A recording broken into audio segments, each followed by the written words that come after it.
Hello. I guess if you're looking at this video, you're probably having the same issue as I just had.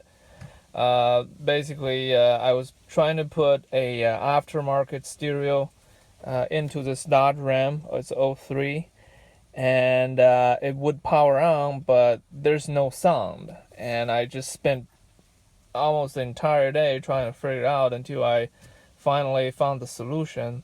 So as I said, this is the 03 Dodge, and this is what the speaker, the factory head unit look like. It's got a CD, got a tape. I mean, who the hell uses a tape anymore?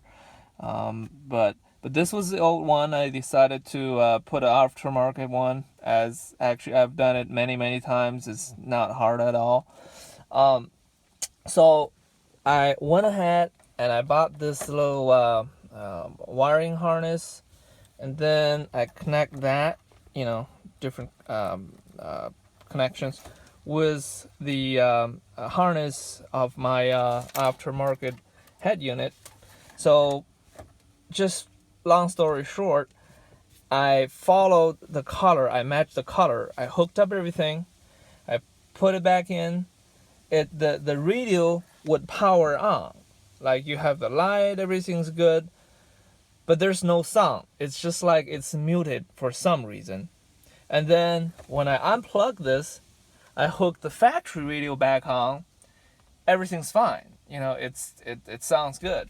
So I started thinking, okay, maybe I have a bad head unit, which is not very likely, but you never know. So I actually went over and bought another one, like a different brand, just to test it. And same thing happened. So that makes me wonder, okay, it's not the head unit, maybe it's a harness. But oh, by the way, this on the factory radio, you can see these I guess explanations of which number, which position is for what. So I kind of went through everything, that speaker for speaker, power for power, and everything. Everything was fine. So I was really in a dilemma until I found this this help article on the internet. Okay, here's the trick.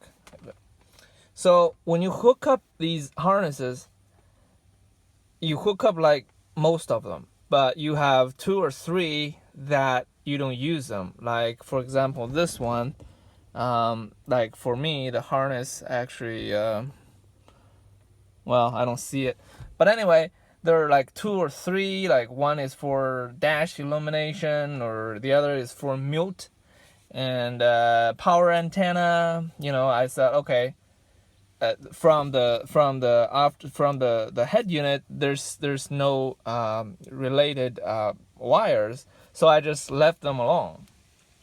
Now, this is actually the issue. So this is what you need to look for. It's called the power antenna. I don't know if you can see it, but it says it's power antenna.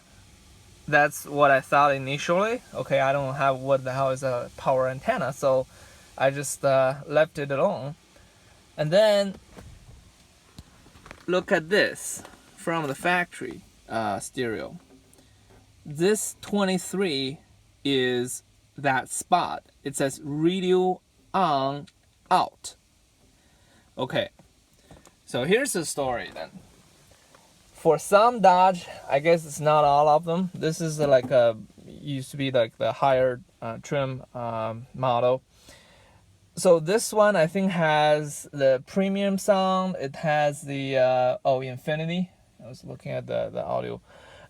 So it has a factory amplifier somewhere. So the sound comes out of your head unit, goes to that amplifier first, and then goes out to the speaker. So the amplifier has to be turned on to transmit that sound signal to the speaker. So this 23 is, this 23 is actually the head unit telling the amplifier that I'm on, so you can turn yourself on as well. And that position, again, on this harness, it says power antenna. It's this blue one, at least in my case. I think most of you should get the same, the same type. But anyway, so all you need to do is hook it up with the power line, which is this red line. This is, I think on it, it says ignition switched. So they're like the black line is for ground, and there are two power lines. The yellow is constant, like always on. That's, even when you don't turn on your car, you can still get your CDs out because it's got power. So that's for that. That's the yellow one, that's constant on. You don't want to hook the blue line to the yellow because the yellow always has power. That means your amplifier switch always has signal, which means your amplifier will always be on. That will drain your battery. But if you hook it to the red cable, that means only when you switch your vehicle on, which means your video, your stereo, your radio would be on at that time. At the same time, then this blue line would get a power and sent to the amplifier to turn itself on. So again, that was my dilemma, but now I finally figured out how to deal with it. So hopefully this would help you. Again, just take the blue wire out of your harness and group it together with the red one, and of course this side would have to go to your head unit. And after that, I got my sound from the speaker. Everything's fine. So hopefully this would help you.